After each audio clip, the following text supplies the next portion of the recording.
Hey, deserving listeners, just me today. I thought I would answer your questions about gaslighting.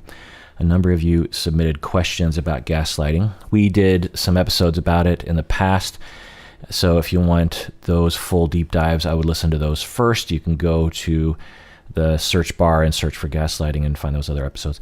And you can also go to our website and go to the episode list and search for gaslighting.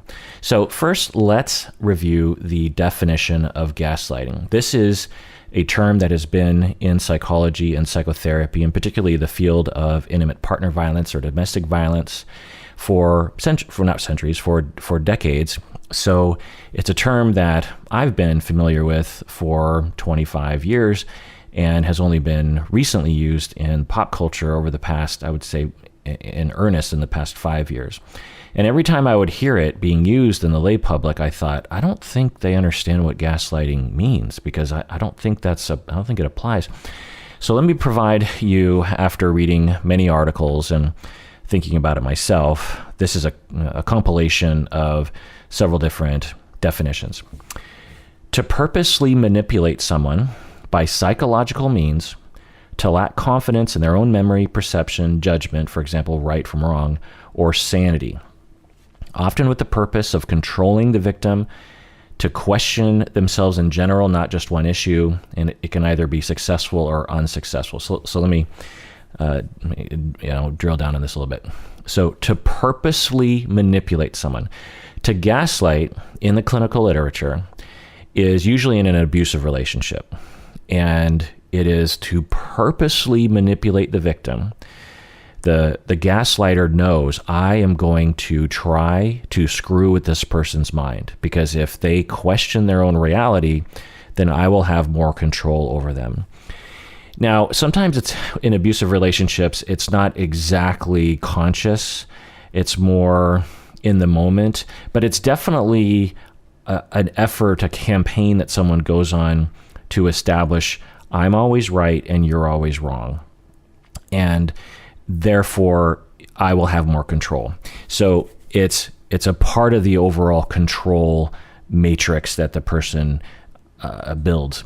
So to purposely manipulate the victim by psychological means, meaning that you mess with someone's mind, to lack confidence in their own memory, perception, judgment, or sanity, meaning that you say, I don't remember that happening and no one else remembers that happening. You must have a really, really bad memory. Or you think that I'm angry right now. You're a really bad judge of character. And by the way, for some of you who have been in these gaslighting, high control, domestic violence, intimate partner violence relationships, you might be triggered by this episode. You might want to not listen, because some of this stuff can be absolutely triggering. Later on, we'll get into some questions that I don't think are going to be triggering. But so the perpetrator will get the person to question their own judgment between right and wrong. Like, they'll convince the victim that it's okay for a husband to brutally beat a wife. It means that they love them, or the laws are set up for pansies and this kind of thing. Or to actually try to get the victim to question their own sanity, to get the victim to think that they're insane, that they are delusional, that they have schizophrenia or something. And this is the ultimate gaslighting effect. And for people who have been through actual gaslighting, they need decades of therapy to recover. It's one thing to be abused. It's another thing to be convinced that your brain doesn't work right. And through that experience, people can have very low confidence in just who they are as a human being, even after they get out of the relationship. So again, purposely manipulate someone by psychological means to get them to lack confidence in their own brain and their own ability to judge things, often with the purpose of controlling the victim. And this is an effort to get the person to question themselves in general, not on just one issue. So, because in the lay public, they'll use this term, gaslighting, when someone's trying to trick someone in the moment, for example. Like, I didn't take that cookie from the cookie jar. There were only 5 cookies. And you're like, there were 6 cookies. And you're like, no, there were only 5. that's not gaslighting, because that's just straight up lying.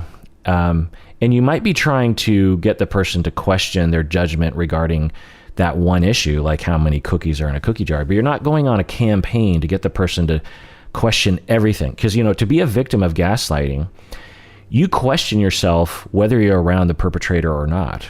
The victims of gaslighting will question their ability to judge right from wrong, or judge their own perceptions at work when they're not around their partner, or even after they break up with the partner, or the perpetrator dies or something.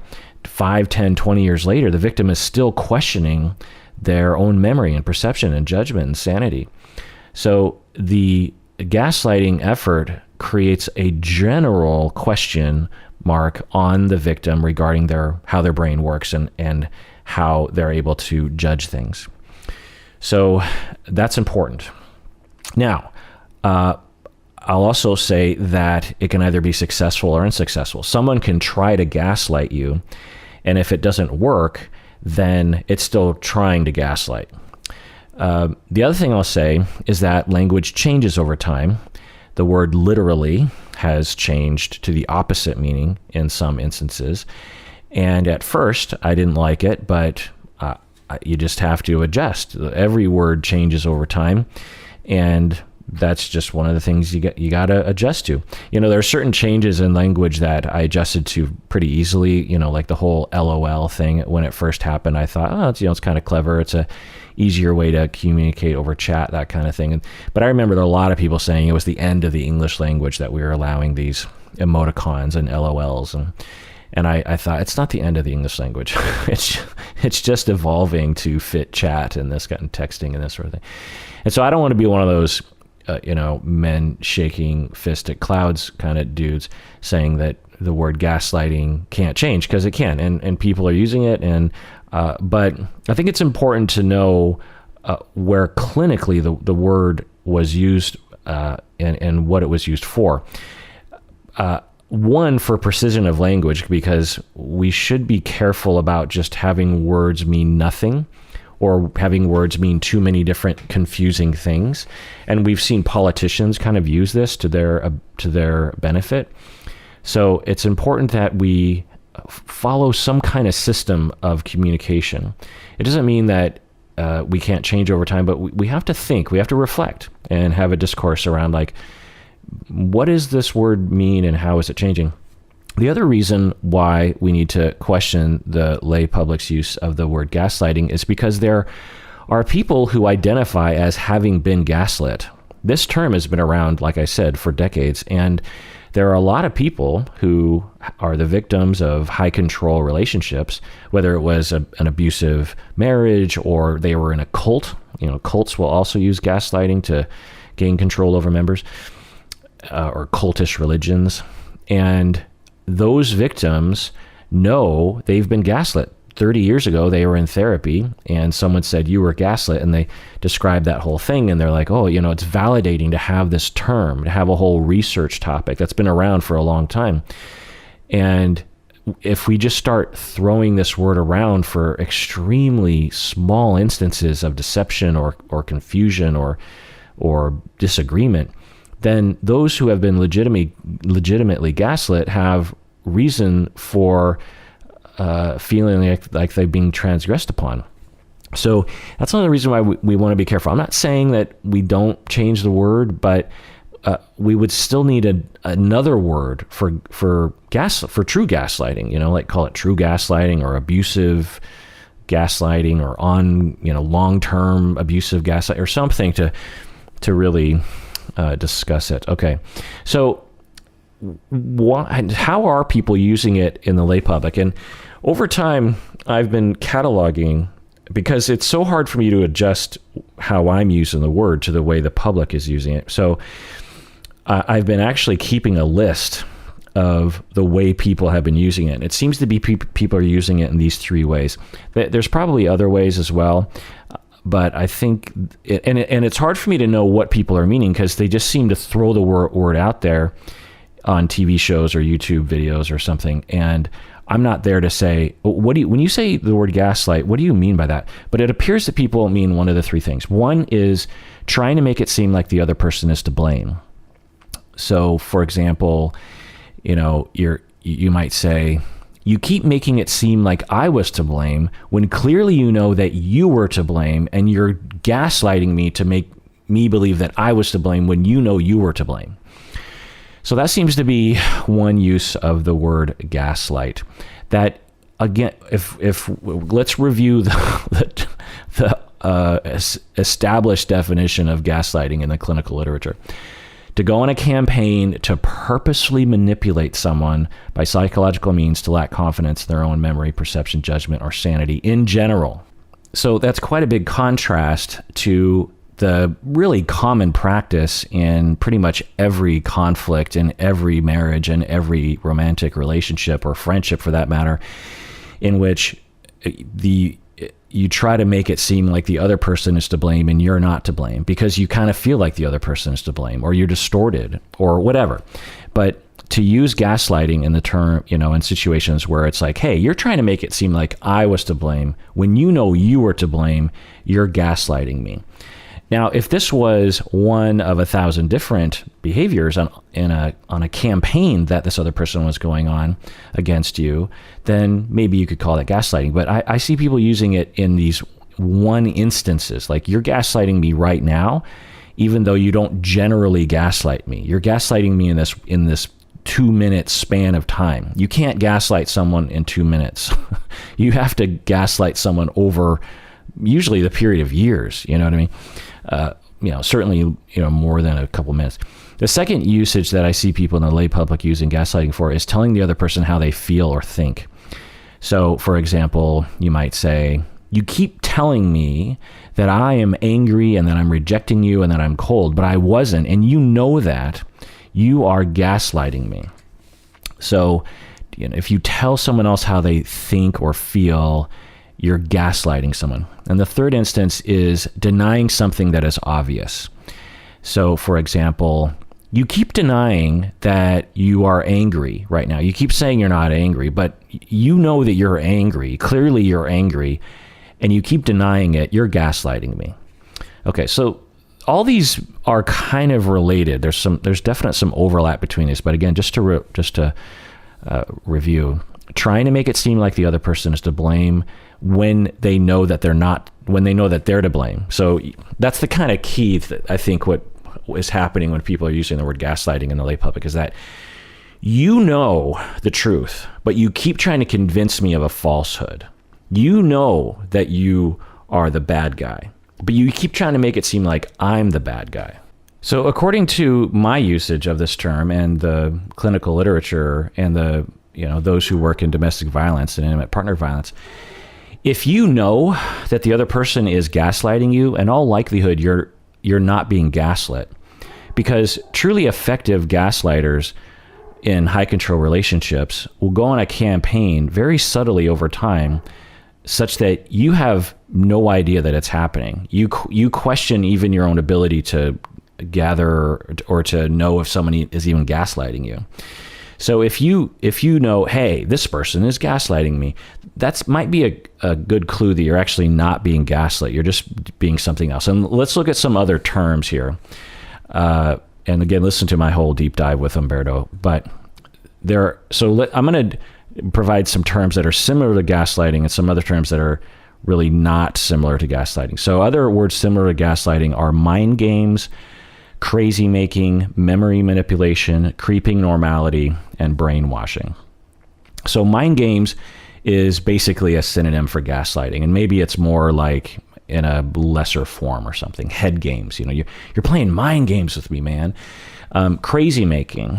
So this was a term that I would use much more often than gaslighting in my clinical past.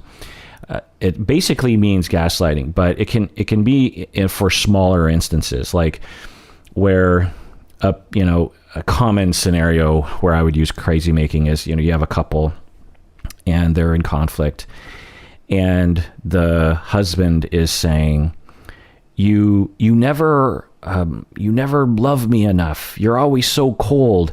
But then as the wife moves towards the husband, he retreats to the garage or something.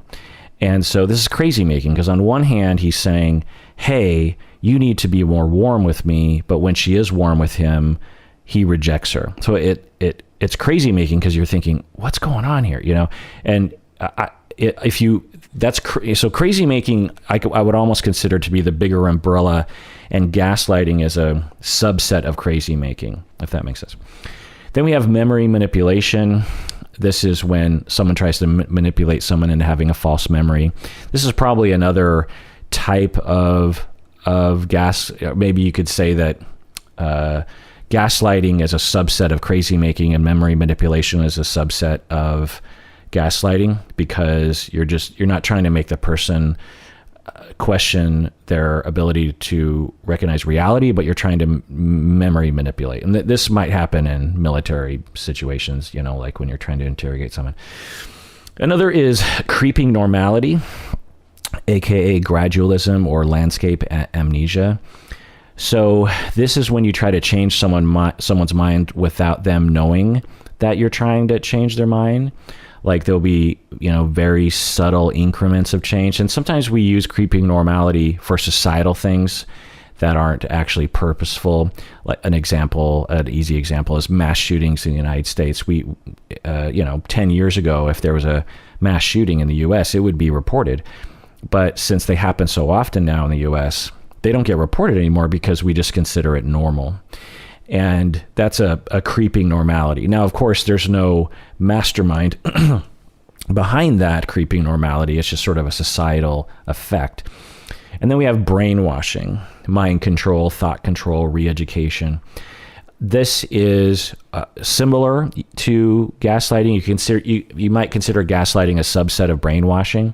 But again, with brainwashing, similar to gaslighting, you use psychological techniques to alter the mind. Cults use this, that sort of thing. And Stockholm syndrome, which you could kind of consider to be an effect or a kind of brainwashing, when someone falls in love with their captors. So all these are similar, if not synonyms, with gaslighting. Mind games, crazy making, memory manipulation, creeping normality, brainwashing, Stockholm syndrome. All right, so let's look at terms that are not related to gaslighting. And these are terms that I wish people would use instead of gaslighting in the lay public. The first one is just straight up deception, lying. We have a word when someone is lying to you.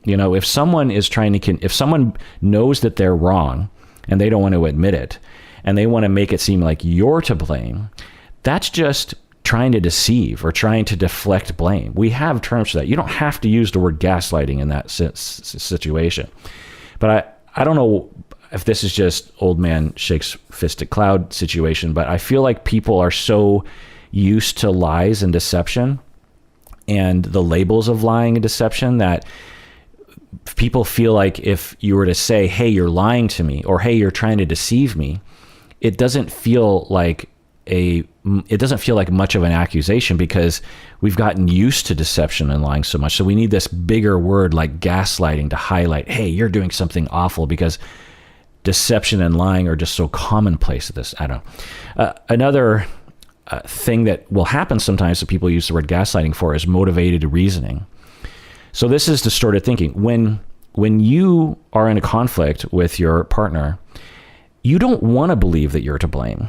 You want to believe that you're good. You would rather believe that your partner is to blame, because it would make it easier if your partner was to blame, and it'd make it easier if they admitted it, because then you wouldn't have to change and you wouldn't have to challenge your own self-esteem. So I'm motivated to reason in a conflict that I am not to blame and you are to blame, even though I might be to blame. This is motivated reasoning. It's not deception, it's not lighting, and it certainly isn't gaslighting. It's motivated reasoning. And this is what I think what's happening a lot, and I'll give some examples in a second, but a lot of times, motivated reasoning or distorted thinking or defense mechanism thinking is what's happening, and then someone says, hey, you're gaslighting me. And I'll get more into that in a second. Another common thing that's happening is shame lying. So when you are ashamed of yourself, you will lie. You might even convince yourself of certain things. Like, no, I didn't take the cookie from the cookie jar, or no, I didn't cheat on you that badly, or something. And to be the recipient of that kind of communication, it can feel like gaslighting, but it's not gaslighting, it's shame lying. Because remember, gaslighting is intentional. It's something that someone does. They go on a campaign to break you down because they know if they break you down, they can have control over you. And that's their ultimate goal, is they want total control over you and your mind and your behavior. To shame lie is to be ashamed and to lie and to try to convince the other person of some lie because you're ashamed. And we all do this. Another thing that can happen is mental illness. Some mental illnesses can cause people to look like they're gaslighting. There's also the Martha Mitchell effect, which essentially is an oppressive, like, for example, if you have women who step forward and say, hey, we are being mistreated in the medical system, and then the society and the medical system say, no, you're just hysterical, ladies. That's essentially the Martha Mitchell effect. And in those instances, you know, sometimes when I hear these kinds of descriptions, people say, well, I don't know, it feels like gaslighting because, you know, if you're a woman or a person of color and you're being told something by society and by the media and by academia and by everything that your reality isn't real, then it kind of starts to make you question your own reality. You know, if you're a black person, particularly before Black Lives Matter in the United States, and you're walking around, you feel, you know, I feel like I'm being mistreated on a daily basis, but you know, everyone keeps telling us we're in a post-racial society and we elected Barack Obama. So maybe it's me. Maybe I'm crazy. Maybe I can't gauge it. Maybe I'm paranoid. That is an essential, you could call that gaslighting, but there are very few people who are intending on doing that. It's more of an outgrowth of a collective racist society. And for those instances, I'm willing to use the word gaslighting, but I think we need a descriptor like social gaslighting. Someone wrote in, famous patron Natasha wrote in and talked about how when she was in the military, there was this effect of the society and the culture within the military that gaslit the women who were being abused into believing that there was something wrong with the way they saw abuse or the way that they thought. I think that was what she was saying. And it has some volitional elements in that those in power are probably at least partially wanting the problem to go away by making the victims question their ability to gauge reality. But it's probably more of a collective effect, a collective movement against the oppressed.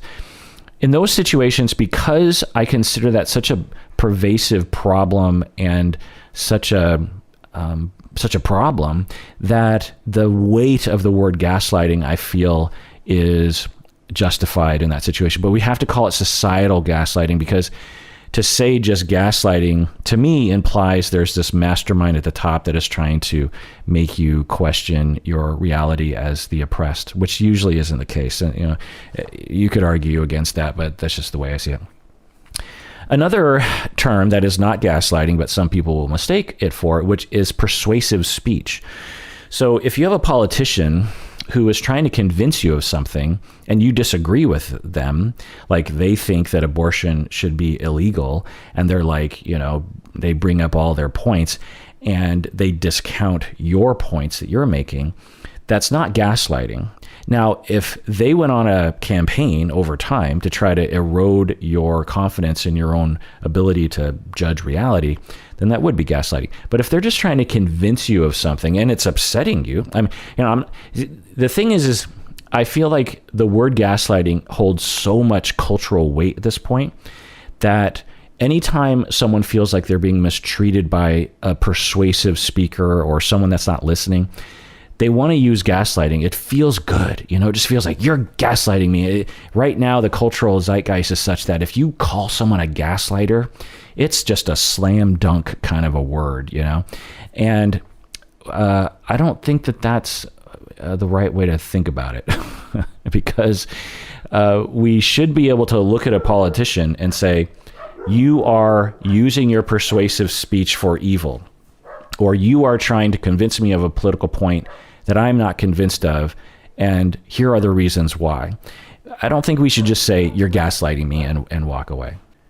And certainly you could say that groups of politicians and those with a political agenda would love it if their opposition would question their own reality.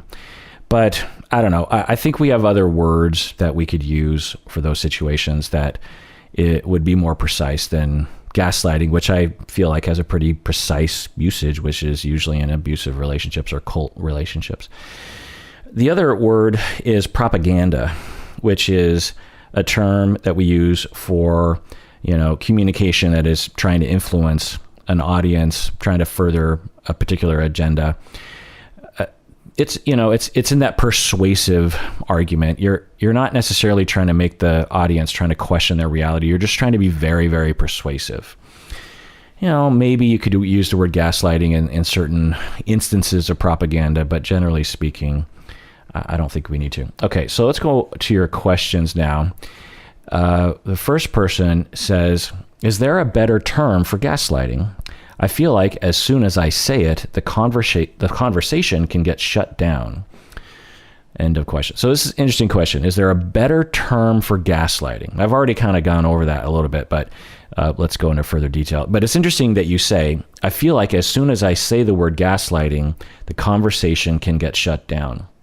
And I don't know what you're talking about, the person who wrote in, but I find this to be true, that I've never seen a situation where someone said, hey, you're gaslighting me.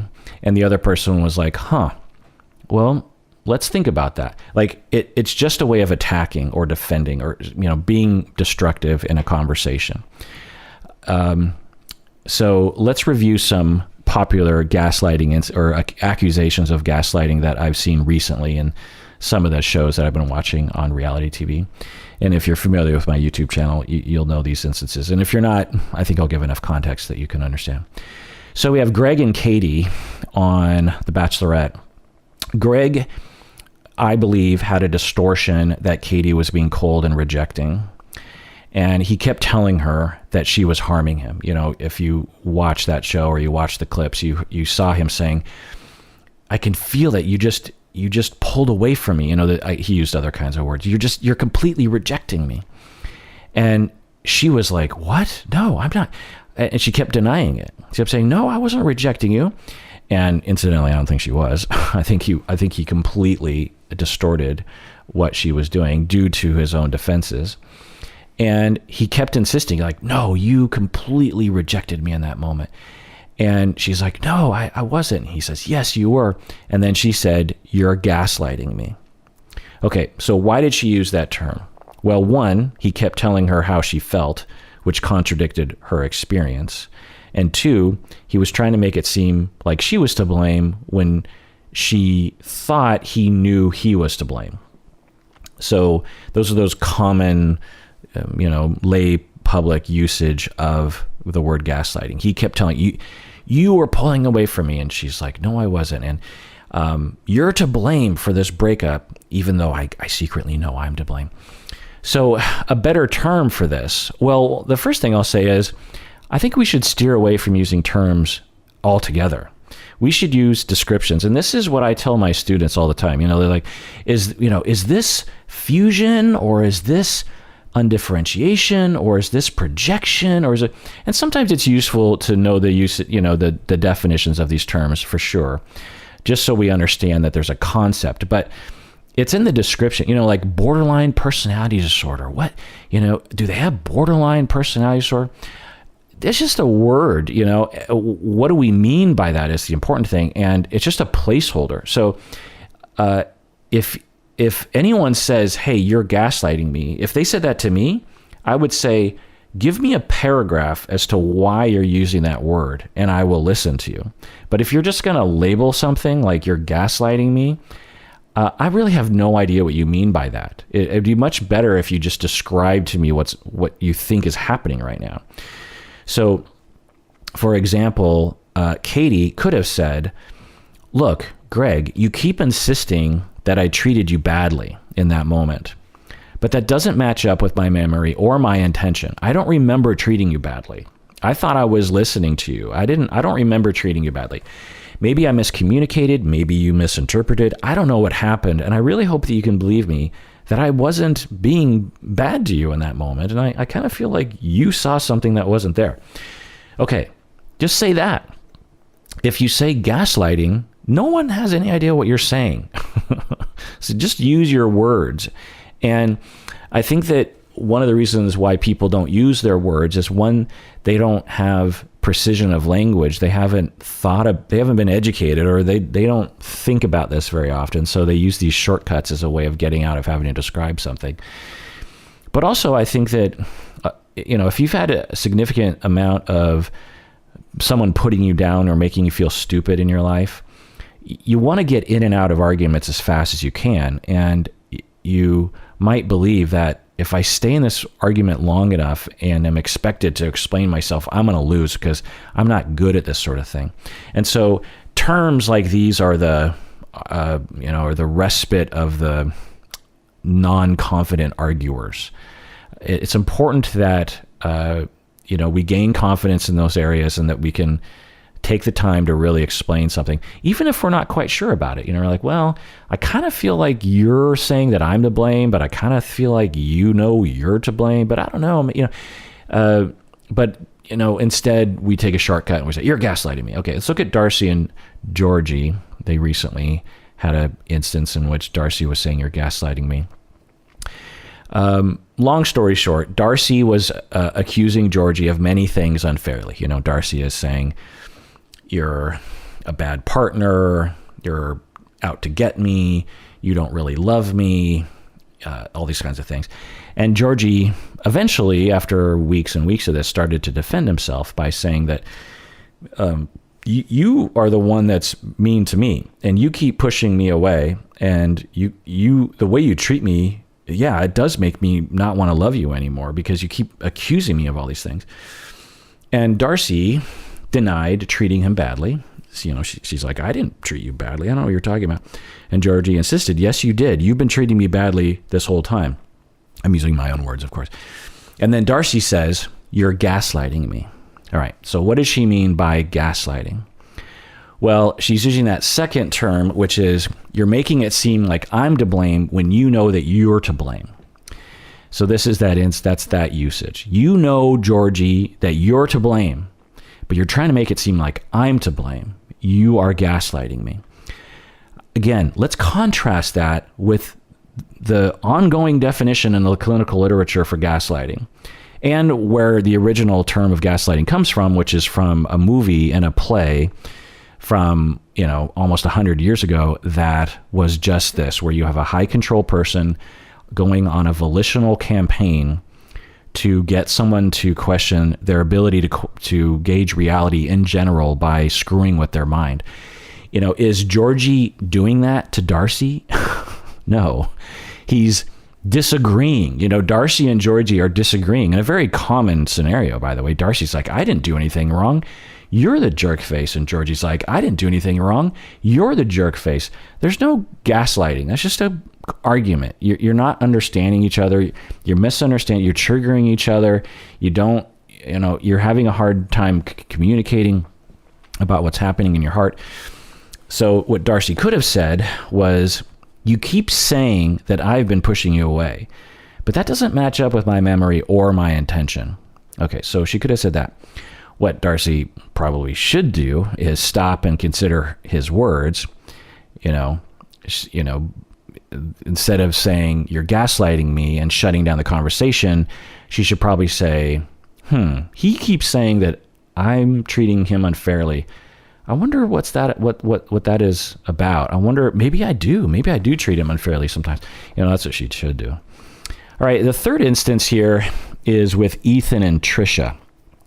If you watched me do that, reaction video, if you don't know about it, don't worry about it. But anyway, Ethan and Trisha were talking about their business arrangement on YouTube. Both felt as though they were giving more than they were getting in this business arrangement.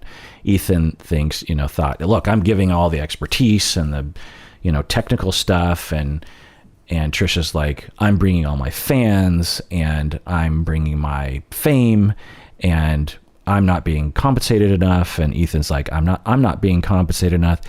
And Trisha seemed upset as they were talking about it. She seemed maybe angry. And Ethan said, you seem angry or you seem upset or something. And Trisha denied being upset. She's like, I'm not upset. I don't know what you're talking about. And Ethan insisted, saying, no, I can tell that you're angry about this. And Trisha says, I'm not angry. You're gaslighting me. And then Ethan said, you're gaslighting me. All right. So why did they use this term? Well, again, if we look to the 3 different definitions with the lay public, we have 2 of them here. One is Ethan kept telling her how she felt, even though he knew that it was wrong, or she thought he knew it was wrong, which contradicted her experience. He kept saying, you're angry. And she's like, no, I'm not. You keep trying to tell me that I'm angry. Trisha's saying, you keep trying to tell me that I'm angry. You keep trying to convince me what is in my mind, but I know what is in my mind, but you're trying to mess with my head. You're gaslighting me. All right. And then that other definition that Ethan was using is you're denying something that is obvious. It's clear that you're angry by your vibe and your tone of voice and your demeanor, but you keep denying that you're angry. You're gaslighting me because you're denying something that is obvious. All right. Again, let's contrast that with the real definition, quote unquote, real definition of gaslighting. Now, what Trisha could have said in that situation, instead of using the word gaslighting, she could have said, look, Ethan, you keep telling me that I'm angry, but I don't feel angry. Maybe I'm giving an angry vibe or something, but I'm telling you I'm not angry. And it's annoying me that you keep telling me that I'm angry, because I feel like when you say that, you're trying to put me down or you're trying to discount my feelings or something. And I'm telling you I'm not angry. So can we move forward from that? So that's a different way of putting it, which I think is more precise and more differentiated. Instead, she just said, you're gaslighting me. And Ethan could have said something like, look, I don't know what's in your heart, but you kind of seem angry. And honestly, the only reason why I keep saying you're angry is because I don't want you to be angry at me. I want to have a good relationship with you. And I feel like when you get angry, you're angry for reasons that I don't really understand or I don't really agree with. And I wish you weren't angry at me. I wish that we could work this out. But you keep saying you're not angry, which makes me either feel like you're unaware of the fact that you're angry, or you're trying to deny that you're angry for some weird reason. And it's sort of screwing with my mind, because you're really coming across like you're angry, but I don't know what's in your mind because I'm not you. That's a different way of saying it, right? All right, let's take a break. And when we get back, let's get to the many, many more questions that you submitted. I've only gotten to one. All right, we're back from the break. So this next question, can you gaslight someone on accident, or does it imply malicious intent? Well, in my world, it absolutely does imply malicious intent. There are situations, so there are psychopathic situations where you have a psychopathic abuser who lacks empathy and actually likes to screw with people's minds, especially if it has an instrumental benefit to them. So these people absolutely are trying to mess with your mind, trying to get you to question your ability to judge things as a way of trying to control you. I think there is another category of abusers who are only slightly aware of the fact that they're gaslighting someone else, but the overall effect of the ongoing relationship is definitely one of gaslighting that I'm willing to use. So in my usage of the word gaslighting, some are clearly doing it with a malicious intent, and some are kind of doing it with like maybe give a scenario. Like you have an abusive wife, let's say, and she is extremely insecure about attachments, and she's trying to control her boyfriend. And she will control him through intimidation.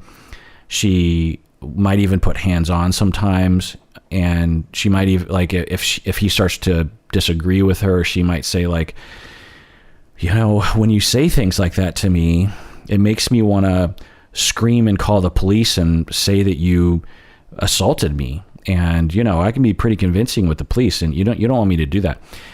So obviously, this is abuse and high control. And the boyfriend's like, oh my God, she's, if I displease her, she's going to call the cops on me, and they probably will believe her.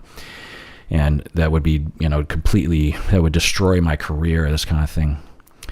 And then over time, she slowly starts and where she's not a psychopath, but she has relational traumas that make her extremely desperate to retain attachment security through any means possible. And she sees threats around every corner. And she really wants to feel secure with her boyfriend. And so she corners him late at night, several times, and tries to, and is saying things like, we're going to have kids together. We're going to get married. We're going to move in together soon. And the boyfriend's like, well, I don't really know if I want to do that. And she would say, no, I've seen it in the stars. It's definitely going to happen. And, remember all those things you did in the past about how you didn't really, like your past relationships, you made all those mistakes with those past women. Well, that means that you just don't understand how to do these things. I do, though, and I have the path forward. Okay, so if this girlfriend does this over and over and over again, it's, even with if the lie detector test truly existed, she wouldn't, say, yes, I'm actually trying to break him down. What she would say is, I'm trying to convince him of something that is just true. We're going to be together. But if you asked her, do you really think he wants you to do that? Because he keeps resisting and you keep arguing with him about these things. So you keep saying that you're doing something that's good for the two of you, but do you think he really wants this? And she'd probably say, well, yeah, he resists sometimes, but I don't really care because he just needs to do what I want him to do. Okay. So that's not a psychopath, okay? I'm not describing a psychopath. A psychopath is like, ha ha ha, I'm going to get you. And those people truly are quote unquote evil. They don't have empathy. They're trying to con you. They're trying to get you. Okay, that's pretty rare. Those individuals are pretty rare, and especially the kind of way I'm talking about, a subset of the psychopaths that will that are out in the world. Only a subset would even do that sort of thing to you. So you're really talking about a percentage of a percentage, but a lot more people when they're gaslighting are in this second category, similar to love bombing, where you can have con artist psychopathic love bombing, which is very malicious, but the vast majority of love bombing is an effect of attachment insecurity and idealization and that sort of thing. But so I hope I described that well. So you ask, can you gaslight someone on accident, or does it imply malicious intent? I think I answered that question. All right, this next question. I have really appreciated you breaking down what gaslighting is and is not. In the chronic illness and disability community, we often use the phrase medical gaslighting to refer to the way that sick people get continually dismissed by doctors and the medical system itself. But I'm wondering if this would also be a misuse of the word gaslighting. End of question. Yeah, we talked about this in the deep dive with Berto. And what people are referring to, I think, is you say have pain in your back, or you have brain fog, or you feel your heart rate. Umberto talked about how for months and months he was experiencing all these different symptoms, and he kept going to the doctor, and they kept saying it's just anxiety, or it's just sleep problems, or it's your diet. And he kept going back saying, no, I don't think it's that, and they'd say, no, go home, take this med. And he's like, okay. And he kept believing them.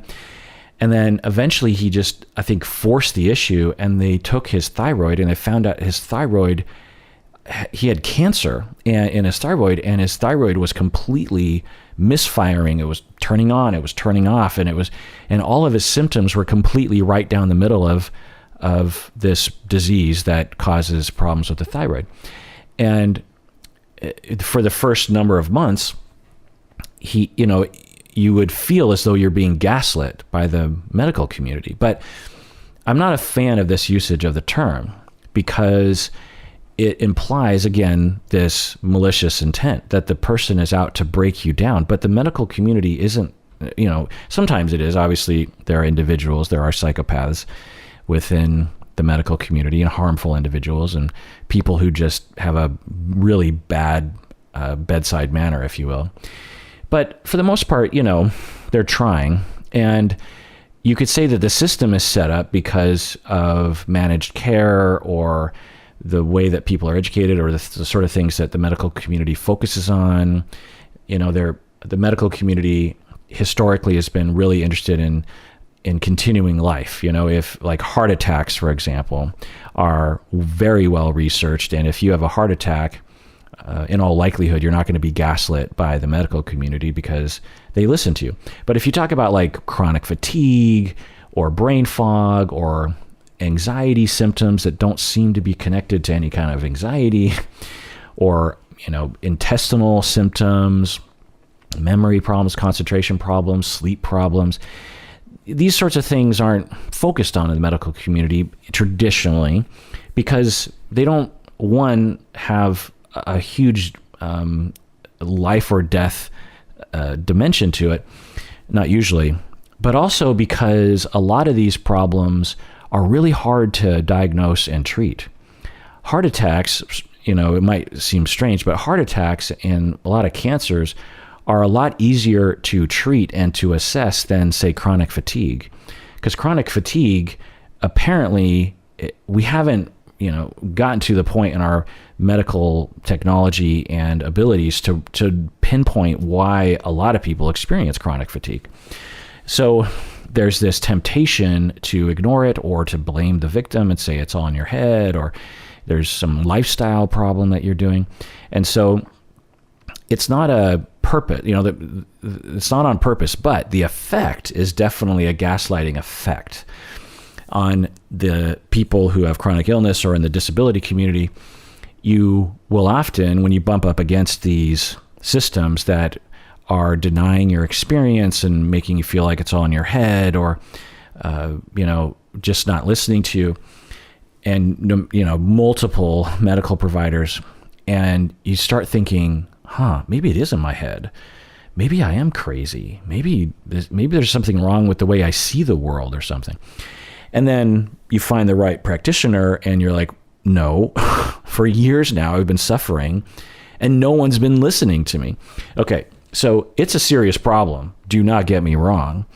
It doesn't fit strictly into the term that we've been using for gaslighting over time. And I don't know if it's a great usage because it's more of an effect society. Now, as I said earlier, you can have a society in, like in the military against women and particularly victims of assault. You could have a system in the military community of trying to make the victims or women in general feel like there's something wrong with them, that it's not really a problem. You're just making stuff up. You are hysterical. You can't gauge reality very well. You're kind of stupid, these kinds of things. And I'm willing to say that I'm willing to expand the definition of gaslighting to say that's a societal gaslighting or a cultural gaslighting on an oppressed group. I kind of need to say that full sentence. I wouldn't say, oh, that person's being gaslit. I would say they're being gaslit by society because it's easier for the privileged and those with agency to ignore the oppressed's complaints, because it just, their life is easier if they just ignore it. So if I say that full sentence, then I think gaslighting is okay. And I think in medical gaslighting, we could say the same thing. We'd say like, I was being gaslit by a medical system that chooses to ignore the complaints of people like me with chronic fatigue. I think there are various reasons why it's just easier for them as a community of medical professionals to just ignore me because they don't know what to do with me. I don't think that they're doing it on purpose. I think they're just trying to live their life, but it definitely had an effect on me that was gaslighting me, because I started to question my own reality. So if I said that full thing, I think gaslighting would be, in my world, congruent with the term. But just to say I'm being gaslit by my doctor because she won't listen to me regarding my chronic fatigue, even though you don't know she's purposely trying to break you down in terms of your ability to question reality. I just don't think that's a great usage of the term. Another question here. Why do you think these terms have become so popular, even though a good number of people don't use them correctly? End of question. Well, one is, culture is culture, and, cultural memes are cultural memes, and they happen. And linguistics and language and the definitions of words are all socially constructed, and we're witnessing that happening. It's happening all the time. LOL, as I was talking about earlier. I can say LOL to most people in Western society, and they know what I'm talking about. That wasn't true 30 years ago. I would say LOL, and they'd be like, huh? So how did we decide what? And even LOL itself it has a very specific meaning, right? Literally it means laugh out loud, but it has such a more subtle meaning, and it depends on context. And how did we get to, in 2021, with this very nuanced phrase, LOL? Well, we socially constructed it. No one person stepped forward and said, this is the definition. We collectively decided this is what LOL is going to mean. And in another 50 years, LOL will mean something completely different. Like, for example, the word cool. When I was in the 70s, if you said cool, like, oh, that's cool, you were trying to evoke a 50s, early 60s, like a sort of hip way of talking that people did back then. Like, oh, cool, daddy-o. And in the 70s, people didn't say cool. They didn't say, oh, that's so cool. And whenever I see like period pieces from the 70s and 80s where people say, oh, that's so cool, I'm like, we didn't say that back then. You might have heard it rarely, but today you'll hear the word cool 100 times a day. Oh, cool. Okay, cool. Got it. Yeah, cool. Yeah. Oh, that's cool. I like that. Podwife and I were shopping for a rug the other day, and I found myself saying, oh, this is cool. Oh, that's cool. I just feel like, don't I have a better word than the word cool?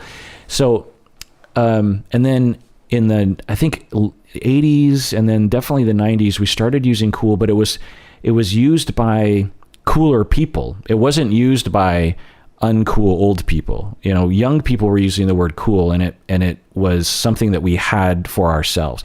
Then it became kind of like a soccer mom word because, we started aging, and now it is what it is. And, maybe 15-year-olds today don't use the word cool because old people use the word cool, so words change over time, and gaslighting is changing over time, and it's just in the zeitgeist, right? But as I was saying earlier, I think the reason why people like to use narcissism or gaslighting or sociopath is because these psychological terms are felt to have weight to them. I am diagnosing you with something, and I am behind this word is so much power that I'm gonna drop this, and you're just gonna have nothing to say to it. And sometimes that's what happens, like what people were saying before is you just say, hey, you're gaslighting me. There's no response to that. You can't. It's sort of the end of the conversation at that point. So I think that's why people, they don't have a more precise way of talking. They don't have other words. They're flooded. They're freaking out, and they just want to accuse, and they just want to put the other person in their place through a variety of means. And the word gaslighting is one of those words. I challenge anyone to think of an instance in which someone used the word gaslighting in a hopefully constructive way. Like, hey, honey, I kind of feel like you're gaslighting me right now, but that's cool. We can talk about it. No one uses the word gaslighting in that instance, right? All right, this next question. What are things we should avoid doing when dealing with people who gaslight? End of question. Yeah, so I've given advice on this since 2017, but here's the list again. One is don't isolate. If someone is truly gaslighting you and you're in an abusive relationship, one of the best things you can do is do not allow the perpetrator to isolate you. Because if you become isolated and separated from other people, from the non-perpetrators, then you might lose your ability to judge your own reality, because the abusive person will be in full control of reality and will dictate to you what reality is and how to gauge it. And being connected to other people who will say, I think your partner is gaslighting you, or I don't know if I see things the way your partner does, helps you to have a hold on reality. The other is get support, just general support of just like, this is the way I'm being treated, what's going on. Another is to ask others, just, so the other day I went to him and this happened and he kept saying that I didn't know what I was talking about. What do you think? That's important.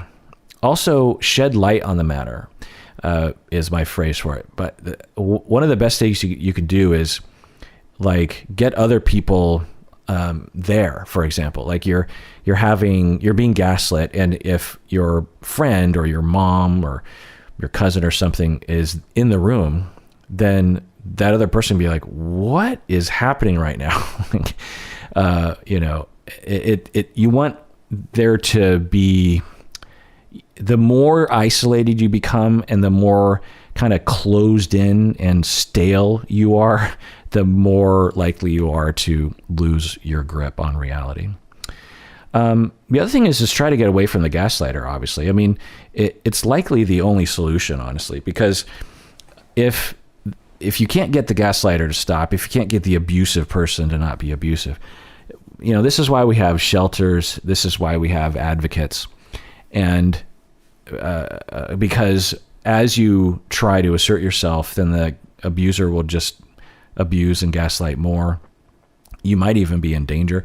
And so it might be important just to get yourself separated somehow. And you can contact advocates in your area by Googling the National Domestic Violence Hotline.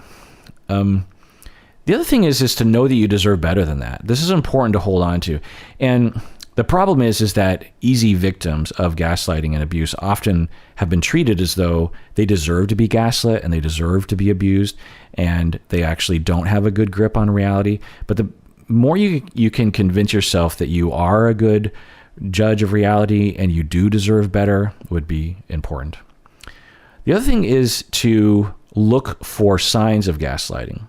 It's not hard to spot gaslighting if you're looking for it. If you pay attention to the techniques of gaslighting, like what would be a common sign in the beginning? Well, usually it's around attachment and or jealousy.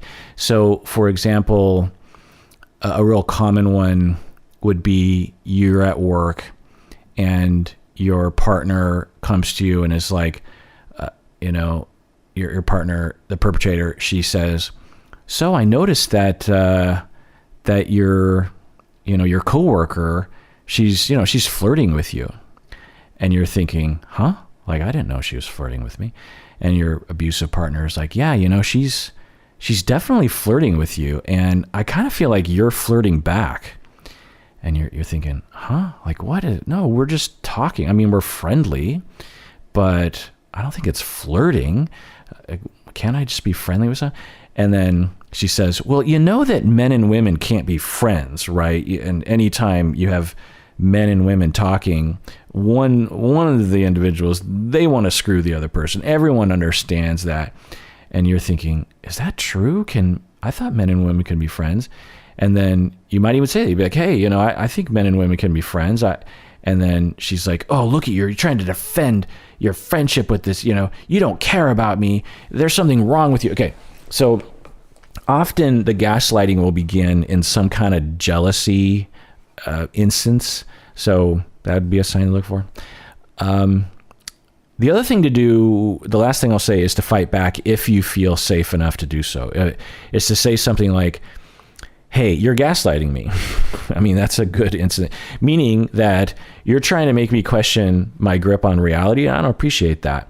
And you're trying to get control over me. And I don't appreciate that. So if you want to be in a relationship with me, you're going to have to let me have freedom. And that means freedom of mind and freedom of choice. And if I disagree with you, we can disagree on things and you can disagree with me, but do not tell me how I feel or how I think or that I have no idea how to gauge reality, because I do know how to gauge reality. Your reality can be different from mine, and we can discuss that, but don't tell me that my reality is wrong.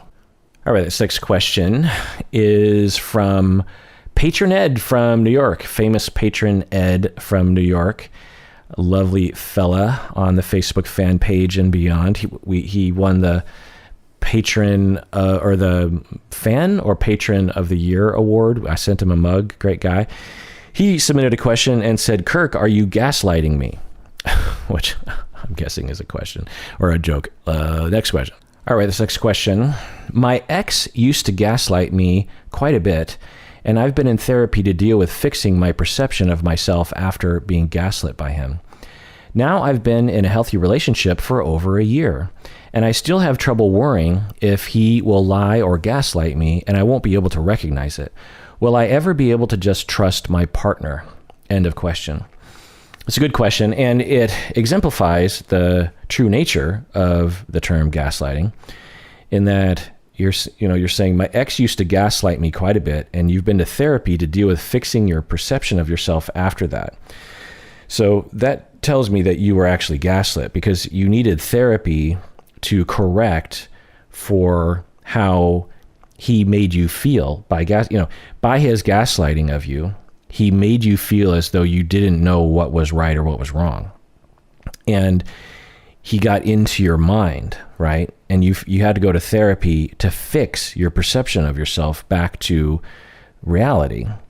And now that you're in a healthy relationship for over a year, congratulations, by the way, you're paranoid that he is going to gaslight you, and you're not going to be able to detect it because, one, you've experienced that trauma and you know how insidious it can be, but two, your ex made you question your gauge of reality. And so if you see gaslighting in your current partner, is that true? Is it actually gaslighting, or are you a bad judge of reality? So it's a real tough position to be in, which makes sense. So you're asking, will you ever be able to trust your partner? I don't know the answer to that, obviously, but the key to think about is healing and building a system. So one, you're in therapy, so you need to heal from that past relationship, because if you can't heal from it, then you're going to have a lot of wounds that are going to be triggered from your new partner whenever any kind of problems happen. Like you're inevitably, even though you're in a healthy relationship, you're inevitably going to be in some arguments where each person is saying, no, that's not what happened. This is what happened. No, I didn't say that. You said this. No, I don't feel that. I feel this.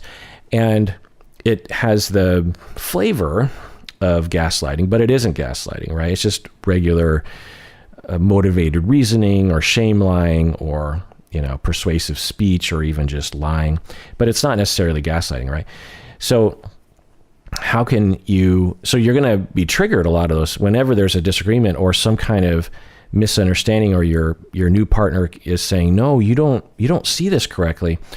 It's going to touch on that wound, right? Of being gaslit. So it's really important to heal those wounds so that you're not extra sensitive to it. The other thing is to have a system in place. So whenever you feel gaslit and you have this question mark, like, I feel like my new partner might be gaslighting me. Listen to it and have a system. Have people that you can talk to. Have your therapist. Have people outside of the relationship. People that you can trust. People who don't always take the negative side, like, I'll break up with him, that kind of thing.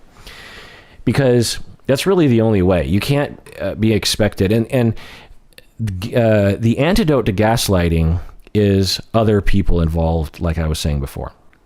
All right, next question. If we lack insight into our own behavior, why is awareness and bad intent a necessary requirement for gaslighting? Can't a person have a pervasive pattern of manipulating others and making them doubt their reality without being aware that they are actually gaslighting? If the effect is the same, that others question their reality as a result of the narcissistic unconscious behavior, why isn't it gaslighting? End of question. Yeah, I'm guessing this person is asking the question in response to my last episode with Berto about this topic. And I didn't have as refined an understanding of gaslighting at the time, or I don't know, I've just shifted. At the time, I was more have a hardline stance that gaslighting had to be intentional. It had to be conscious. And I have already stated that probably most people who are gaslighting only have a sort of an awareness of gaslighting. When we describe the quintessential gaslighting, it is very volitional. It's very purposeful. Like in the play and the movie that this term comes from, the person, it was premeditated. They knew what they were doing. If you asked them and they were to tell the truth, they're like, yes, I'm trying to make the victim question their version of reality so that I can control them and get, the money, the jewels that I'm trying to get. That's from the play in the movie. But, most people are not like that. And there's a fair amount of abuse, but it comes back to abuse, right? Like in abusive relationships, it's often misunderstood that abusive people are doing it on purpose. In my view, they're not, right? And you've heard me talk about that before. It's still abuse, and it's still wrong and illegal often, and immoral for that matter. But it's not like the person wakes up and says, ha ha ha, I'm going to beat down my spouse because I just want them to feel like crap. It's usually because the person has distorted reality themselves because of their own pervasive personality problem, personality disorder, or it's a side effect of their desperation for trying to gain attachment security through very destructive ways. So yeah, I will and have modified my usage of the term gaslighting. But when we get into that territory, it gets a little weird and murky. I think that it still has to be an ongoing relationship. So for example, someone with narcissistic personality disorder or someone with borderline personality disorder or histrionic, these individuals, or I guess even obsessive compulsive, maybe avoidant as well, depends, but definitely people with narcissism and borderline, if you're in a relationship with them and they are, the person with borderline or narcissistic they're not aware of their personality problem, and they're obviously desperate for attachment security, so they'll resort to their typical ways, and they're extremely distorted in their way of thinking. The narcissistic individual believes that you're stupid and that they're smart. The borderline person thinks that you are inherently a bad, rejecting, and you're an uncaring person, and the borderline person thinks that they're always caring and always right in a sense. Not always right, that's not a good term. Anyway, I hope you get my meaning. And the effect over time, if you stay close to the narcissistic person, you start believing that you're stupid. If you stay close to the narcissistic or the borderline person who is, a particular type and acting out in a particular way, you will believe that you're inherently rejecting. You'll believe that you're not a very loving, good partner because you keep getting accused of this, and they make very good arguments, and over time you start questioning your realities, questioning your ability to gauge reality. So yes, I think I agree with your sentiment of this question that awareness and bad intent aren't necessary for me to use the word gaslighting as a term. Now, we might bifurcate and say, this gaslighting is an effect, unintentional effect of the narcissistic personality. This is why the word gaslighting has no meaning to me unless I hear it in a paragraph. So, but I will absolutely allow for me, and again, y'all can decide how you want to use the word gaslighting. I'm not Webster, you know what I mean? Y'all can, I'm not Google. You can use the term however you want, but for me, I absolutely will use the term gaslighting in situations where you have someone with a personality disorder who is abusing another person and is only halfway aware, or even 10-20% aware of the gaslighting that they're doing. Okay, this next question: how do you rebuild your ability to judge character after being gaslit / living with narcissists? Let me read this again. How do you rebuild your ability to judge character after being gaslit / living with narcissists? End of question. Well, the first thing I'll say, just as an asterisk to this answer, is this word narcissist is another term that I have no idea what people mean by it when they say it anywhere. And, back in the day, I don't know, 10, 20 years ago, in the clinical world, if I heard the word narcissist, I think I would know what they were talking about. They would be talking, especially if they were aware of narcissistic personality disorder, which is kind of a rare thing, incidentally, in the clinical world. I think I would know what they were talking about. But today, when someone emails me or on the internet, someone says that person's a narcissist or, 10 ways to detect a narcissist, I have no idea what they're talking about, as evidenced by these articles. Because sometimes when there's, and I've talked about this recently, but sometimes when they're using the word narcissist, they're talking about a psychopath. They're not talking about a narcissist. They're not talking about someone's narcissistic personality disorder. They're talking about a psychopath and, someone who doesn't have emotions, doesn't care, and doesn't think about other people and is out to harm others, or sadists even is what they're referring to. People with narcissistic personality disorder, they have empathy. It's just impaired. And I know that in the DSM it says lack of empathy, but what they're talking about is behavioral lack of empathy. It doesn't, because the DSM isn't concerned with what's on the inside and for good reason, they can't know what's on the inside. But everyone who understands narcissistic personality disorder well understands that deep down, they have the capacity for empathy. It's sometimes extremely primordial, meaning that it's the sort of empathy that a 2-year-old would have towards other people. And we understand that 2-year-olds they care about other humans, but not in the way that adults do, right? So, they have the capacity to care, but just in this very childish way, but it's often completely overshadowed by their desperation to come across like they're superior to them. They want to perceive that they're superior, and they want other people to perceive them as superior. So anyway, when I hear the word, you're saying, you were being gaslit / living with narcissists. I don't know. Sometimes what people mean by that is people who were mean to them, people who didn't care about their feelings.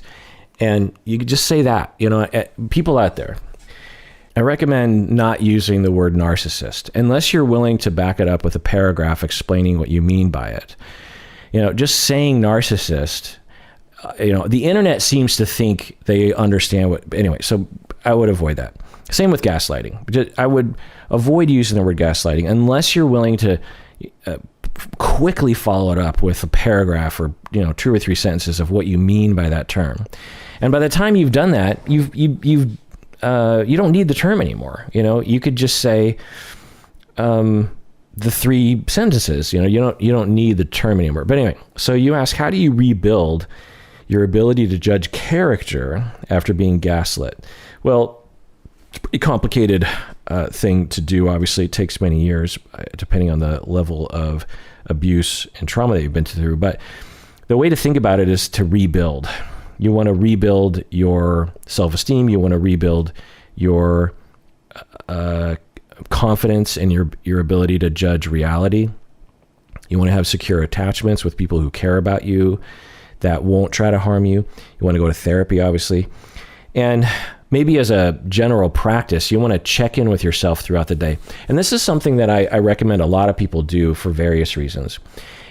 Whether you were gaslit or you lack a sense of who you are, you don't know what your needs are, you don't know how you feel. Throughout the day, just ask yourself, who am I? How do I feel? And what do I need? In the beginning, you might not really understand. You might not have good answers to that. But the more you ask, the more you'll have answers. And that can take years. But again, whether you were gaslit or mistreated growing up, that's just one of the practices that you can do. And you can get other people to ask you as well. So you could say, hey, it'd be really nice if you just asked me how I felt or asked me what I needed, asked me what I wanted, and just gave me like 5 seconds to think about it. So the same goes with gaslighting recovery is think about, am I, like right now, all y'all, regardless of whether you have gaslight trauma or not, look around where you're at and just take in what you can see and what you can feel. And check in with how confident you are in your ability. Can you feel the floor beneath your feet? How confident that there's a floor beneath your foot? You could say, well, I'm pretty confident. I can see the floor. how do you feel? What's the temperature? How confident are you in that? You start at the basics, and because there's a lot of things that even if you have gaslight trauma, that you're still pretty confident in your ability to judge, and kind of start there and work your way up. All right, this next question is a bit long, but basically they're asking the question that a couple others were asking of, well, can gaslighting emerge out of, someone who's not going on a campaign to gaslight you? And this person's also, would it be better to say that maybe these people are invalidating you? And that's a good word, invalidating. You're invalidating me. You're making my points seem as though they're not valid. Even though I keep telling you, this and this and this, you keep trying to invalidate me. Or I was invalidated by my parents for 20 years, and it was really hurtful to me. I think that's a really great word, invalidating, because I would like to reserve gaslighting for the way that it had been used for decades, in which usually either a psychopathic or someone with a lot of attempts, a whole system of trying to control you will go on a campaign to break you down. So, parents who invalidate, and they're not trying to control you necessarily. They just don't want to hear you complain, or they feel so much shame. They want to take away your ability to complain about them. And so they just invalidate. I think that's it's a pretty strong word, invalidate, and pretty descriptive. And it doesn't have all that weird baggage that gaslighting does, the word gaslighting. All right, this next question. I had a unique experience as a teen. My parents would talk for hours to me when they were angry. And I never made them angry by my actions because I was a good kid. It was more in general just who I was that bothered them. During those hours of lecturing, they would berate me and negate every thought or emotion and tell me everything about me was wrong, and I completely doubted myself and my reality. There were times where this lasted as long as 8, 9, even 10 hours. They never believed they were doing anything wrong, but I think the entire purpose of those discussions was to get me to doubt my very being and completely change who I was, even though overall I was a good kid. Isn't this gaslighting, even though they believed they were not being malicious or manipulative? End of question. I want to be clear. I'm not saying, I don't have control of the word gaslighting. If you or others, I'm probably in the minority, and in 20 years, I'm guessing I'm going to lose, because gaslighting is starting to become more of a general term. Now, in terms of the ethic around, or the aesthetic, or the importance of the word gaslighting, to use it in a situation like this would be fine. Of the changes to the word gaslighting, I would be fine with it being used in a situation like this, where you have parents who aren't, let's break it down. Actually, I think this actually does fit pretty neatly in my definition. You're saying they never believe they're doing anything wrong. The entire purpose of those long lectures were to get you to doubt your very being and completely changed who you were. So that sounds like gaslighting to me. That sounds like volitional evil purpose. It's not some outgrowth of some defense. You're not claiming that they had some trauma that they were acting out, but that's usually the case, by the way. I don't know your parents, obviously, they could be evil, but usually what's happening are parents are incredibly ashamed of who they are, and they project things onto their kids and yell at their kids instead of yelling at themselves. Or they live vicariously through the children, and they want their children to be perfect reflections of themselves in the world. And they go through a lot of effort to try to make you into the perfect representation of themselves to the outside world, that kind of thing. Or, which probably most of the time, they're displacing or transferring their parents onto you.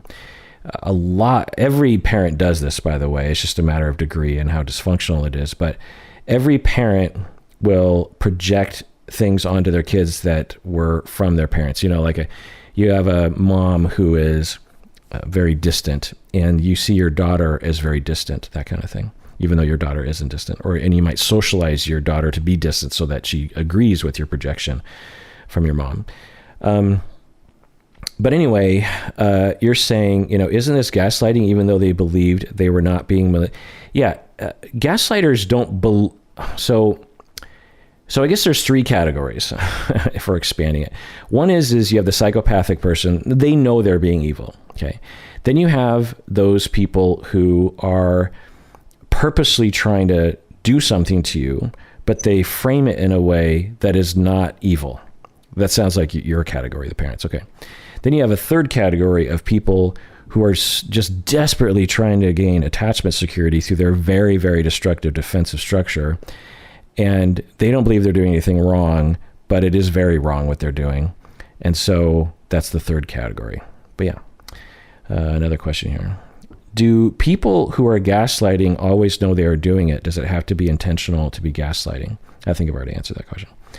If extreme physical or sexual abuse in childhood can cause serious mental health issues in adulthood, could having a parent who acts in a way that gaslights you, but they themselves lack all insight into their behavior, could you suffer similar problems mentally in adulthood to those who were physically and sexually abused? If so, why isn't this form of abuse talked about more? End of question. Well, most abuse is not talked about, including this. And particularly emotional abuse isn't talked about very often, for sure. But let's see, what was your question? Similar mentally, those who are, if extreme physical or sexual abuse in childhood can cause, could having a parent who acts in a way that gaslights you, but they themselves lack all insight, yeah, I mean, that's awful. It's all awful, and it's not talked about enough. And the demoralizing thing that I realized early in my practice is that this kind of abuse will be happening all the time for the foreseeable future. I don't know why, and I think a lot of therapists do have this fantasy that, okay, I'm going to become a therapist. I'm going to save the world. I'm going to stop all abuse. I'm going to make it so, abuse never happens again, or at least it's heavily mitigated. But you quickly realize, or I did, and I have a lot of trainees who bump up against this as well, that even when you are in contact with the victims or the abusers, we still don't necessarily have the ability to change what's happening. I give this example. I always reference this in my head as the turning point for me is this teenage girl came to me. I can't remember exactly for what, maybe depression or something. And I noticed, she wanted to tell me something, or I knew that something was going on that she was shy telling me about. And I put in a lot of work to get her to trust me, and a lot of work to get her to open up to me. And, I said, this is a confidential space and I'm here for you. And, you're of age, so you have confidentiality, and I'm on your side, and you can tell me things if you want.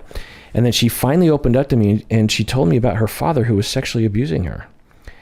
And I told her, you did the right thing by telling me. You're so brave. We're gonna do something. I'm gonna work with CPS. I'm gonna make sure that you're taken care of. And this was the stupid thing I was saying, because how would I know that? But somehow I thought that. I don't know why I thought that, but I hoped it to be true. I call Child Protective Services.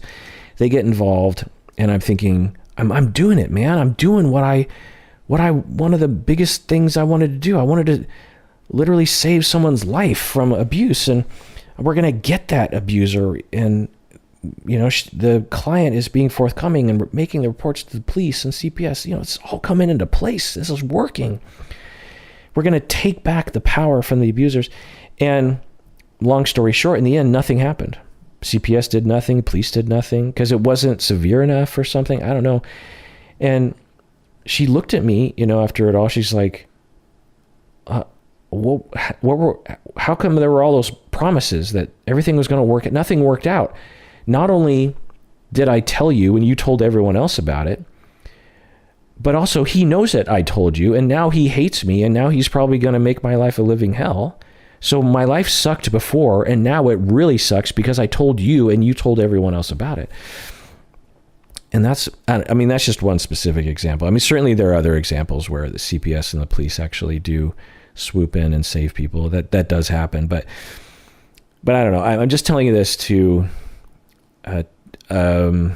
validate this person's question of, hey, I was abused. I was gaslit by my parents for years, my entire childhood. And it's awful, and how come no one talks about it? And, I'm with you. This last question, is gaslighting and narcissism one in the same? It's a totally valid question based on the way the internet is, but this question is nonsensical to me in my world. Like, narcissistic personality disorder is such a specific thing, and gaslighting is such a different specific thing. But the fact that someone would ask this question tells me that the internet has failed in its ability to communicate and disseminate, clinical information to people. Is gaslighting and narcissism one and the same? And I'm worried that it's getting worse. I think that this question comes from a place of a harbinger. Like, in 5 years, I'm just going to take a guess and make a prediction that the vast majority of people are going to think gaslighting and narcissism are the same. Narcissism is the personality, and gaslighting is the effect, is the thing that narcissists do. And on one hand, it's disheartening. On the other hand, I guess it keeps this podcast alive. If there weren't these kinds of problems, I wouldn't have to clear them up. Yeah. So yeah. Now, if you are the one that asked this question, or you're wanting to know the answer, listen to my deep dive on narcissistic personality disorder. Listen to my deep dive on gaslighting. I'm guessing that will answer the question. All right. Well, I'm guessing this won't be the last time we'll talk about gaslighting. I did an episode on it in 2017 and thought that'd be the end of it, but it hasn't been. And that's fine with me. There are certain topics that require an ongoing conversation. And as you can see in this episode, I've evolved based on further thinking and listening to y'all. Most notably, this idea of volitional intent. Originally, I was like, it has to be volitional, it has to be intentional, it has to be conscious. And that is maybe the strictest definition of gaslighting. But even in the clinical literature, they'll use the term gaslighting for what I would imagine is what I was talking about before. It's sort of an outgrowth of a defense. Anyway, well, let me know what you think. And if you know anyone, or you yourself are in an abusive relationship, which gaslighting often is involved in, whether it's a romantic relationship or family relationship or cult relationship, organizational relationship, a boss, for example, make sure that you get support. Call a hotline, reach out for help, get therapy, because you deserve it. You really, really do.